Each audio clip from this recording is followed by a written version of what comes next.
Yeah! It's my favorite show, y'all! Gonna do a deep dive? Finally! We've put Good Morning Miss Bliss, or Saved by the Bell junior high years, behind us, and we can look forward to a brighter future. As you may recall, Saved by the Bell began as Good Morning Miss Bliss on the Disney Channel, but got canceled after one very painful season. The show was retooled for NBC and became a Saturday morning juggernaut. So, what's changed? Well, we trade Mikey for AC Slater, and Nikki for Jesse Spano.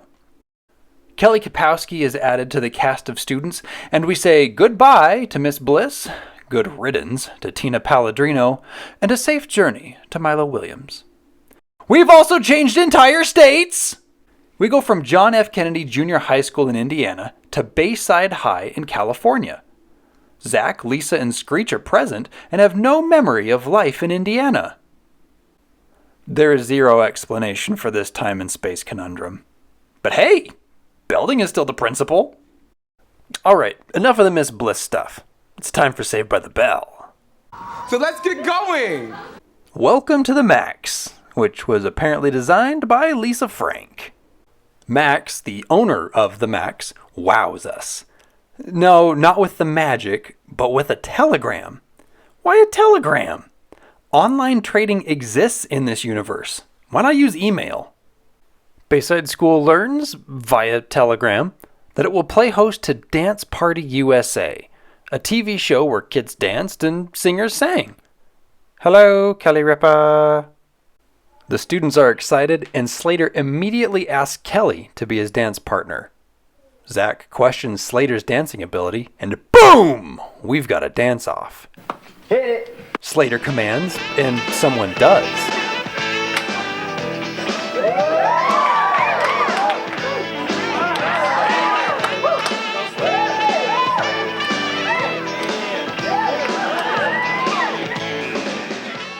Then Slater struts like a boss. Is that a sweeter? Kelly doesn't mind checking for us. Zack says Slater needs more practice before they can have a true dance-off. Lisa rebuffs Screech, and Jesse realizes for the first time that she is taller than everyone. In the locker room, Jesse continues to obsess over her height, and she gets zero sympathy from Lisa and Kelly. Now, with Slater's flagrant package and the girls' gym shorts, was Wardrobe trying to make gray sweats sexy? Before I begin, I have to make a very sad announcement. Beethoven's alive? Very amusing, Mr. Morris. Ha ha ha ha. Several notes here. One, the ha ha ha ha is a great joke and is the sort of thing Good Morning Miss Bliss was missing. Two, why would Beethoven being alive be bad news? One good joke, one stupid joke. And three, this is the same class set that they had on Good Morning Miss Bliss. And this setup leads us into a very strange scene. Mr. Margulies has to lead two music classes simultaneously. He begins here, and then leaves, and then comes back, and this is how it plays out. Bach always gives me chills. Keep playing, my little wunderkind. I'll be right back.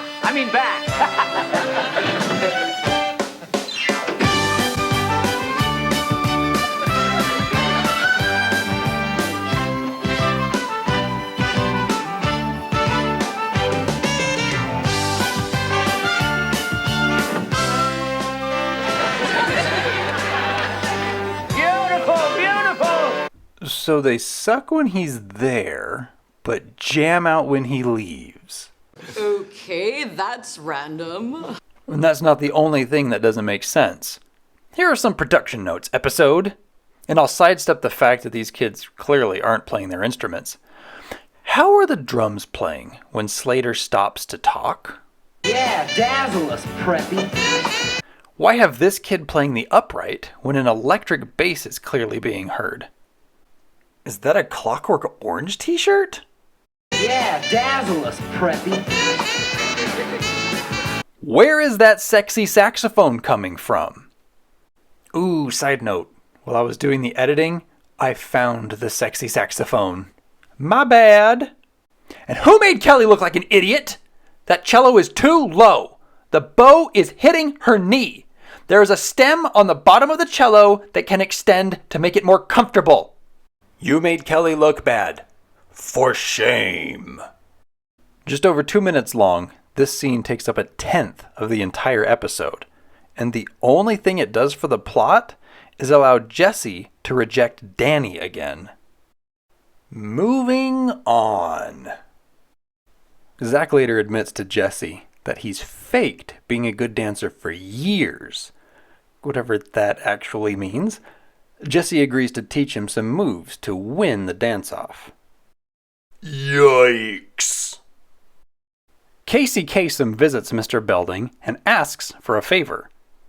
Belding obliges. Here's a little taste. Let's twist again, like we did last summer. Yeah, let's twist again, like we did last year. Nope! Casey Kasem simply wants a banner with the school name. Okay, I'll present it to you on the show. Gee, that'll be great, but I can take it right now. I don't have one right now. He is already way better than his Good Morning Miss Bliss counterpart. In the halls, Zack lies again of his dancing prowess. And I think Kelly's got a problem. Their eyes are up here? Screech shows up to show off his show-stopping showmanship to Lisa. Forget it, Screech. She's already going with me. Lisa, is that true? Sorry, Screech. She asked me this morning. Hey, come on. Douche chill. Back at Jesse's, Zack is learning how to dance. In fact, Jesse teaches him a brand new move she made up. Pay attention to it, because it plays a huge part later. Jesse then explains that she can't join the dance competition because she's just too tall. When Zack jokes about her height, we get this fantastic Valley Girl response. Look at the bright side. At least you're the first one to know when it rains. Zack. And just like Lisa and Kelly in the locker room, Zack's going to mock your insecurities. You can tell Screech and Slater are not in the girls' locker room because the bench placement is different. Slater consoles a heartbroken Screech, but then pulls a no-homo. Oh, to be nestled in Slater's muscles. What's that? The actor's only 15? How was he only 15? Zack returns to Jesse's room for one last lesson before the dance-off. And pay attention, because there's that killer move again. And is there a smacking of sexual tension here? Oh no, Lisa. What happened? I kicked the TV and sprained my ankle. Why? I was watching the new Revlon commercial and they discontinued my nail polish. What? I've got some questions. 1. Why would Revlon spend money on a commercial for a discontinued item? 2. How did you only sprain your ankle when kicking a TV from 1989? And 3. Do those star earrings dig into your face? Lisa's dance partner Byron, don't look at the camera, reasons that he can't win a dance contest with Lisa and opts to go with his safety date. Everyone is mad at Byron. Zack then stuns everyone by suggesting Kelly dance with Slater. And then... Will you go with me? I'd love to be your partner. Didn't your mother ever tell you not to slouch? Much prettier when you stand up straight. Thanks. Sexual tension! Alright! Dance Party USA is about to start! Wait, what is up with this guy? Casey Kasem, who never hosted Dance Party outside of this episode, announces that we are in the finals with 3 acts left. Our first finalists, the exciting Spandex twins, Kelly Kapowski and AC Slater.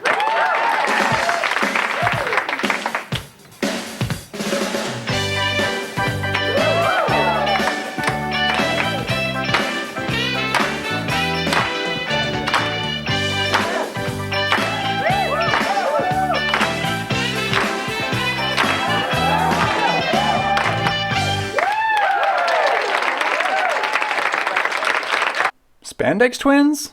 More like fan service twins. For finalist number 2, the Powerhouse Preppies welcome Zach Morris and Jesse Spano.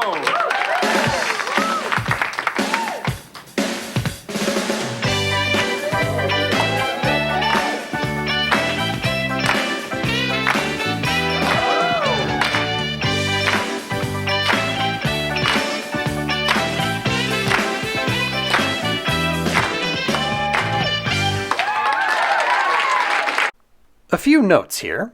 1, this was impressive. 2, regarding Zack, the LA Times wrote of the pilot, "The mystery is how to avoid wincing when Zack is supposed to be wowing his friends on the dance floor. Gosler really can't dance." And 3, where was this hot move? Now, for our final couple, with a new dance they've invented called the Sprain. Screech Powers and Lisa Turtle. Hold up. A new dance called the Sprain? This is the finals. What did they do to qualify in the first place? And we don't see Lisa's original partner Byron in the finals. So he's got to feel really stupid losing to this. Yikes. You know what? I'm just going to go ahead and look at Dapper Pirate back here for a minute.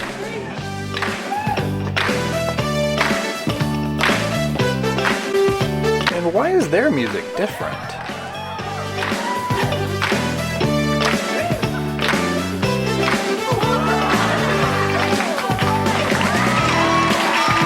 And of course they win. And of course the episode closes with everyone doing the Sprain. Fun! Now, I don't know about you, but as I watched this episode, it didn't feel like a typical pilot. You'd assume that Zack, the main character and first build, would be on screen first. Nope. Max, Slater, Kelly. You'd usually get like a good introduction for everybody. Well, the truth is, this was around the 8th episode produced. The true pilot actually aired near the end of season 1. But you know what? It's fine, because we still get a good idea of each character, just from what happens. Zack is a sociopath. Slater has muscles. Screech is a dork. Kelly is hot. Lisa is materialistic. Jesse has posters in her room about nuclear waste. Belding is a boob. And the teachers are amazing. Speaking of teachers, Mr. Margulies was played by Hamilton Camp. Hamilton Camp's original name was Robin Camp, and he had small parts in TV and film under that name until the 60s. He changed his name to Bob Camp and began recording music with Bob Gibson. He returned to TV and film under the name of Hamilton Camp and enjoyed steady work. He is probably most known for his voice work in cartoons in the 90s, spanning the Pirates of Dark Water and New Kids on the Block to Space Cats to Dennis the Menace, and voicing iconic characters like Professor Chrome Dome from The Tick and Gizmo Duck from DuckTales and Darkwing Duck. Hamilton Camp brought an exaggerated character to life, and we are all better for it. He died in 2005, but he left plenty of work for us to enjoy. And that's it for this episode. Gosh dang, was that better than anything in Good Morning, Miss Bliss. Very amusing, Mr. Morris. Ha ha ha ha.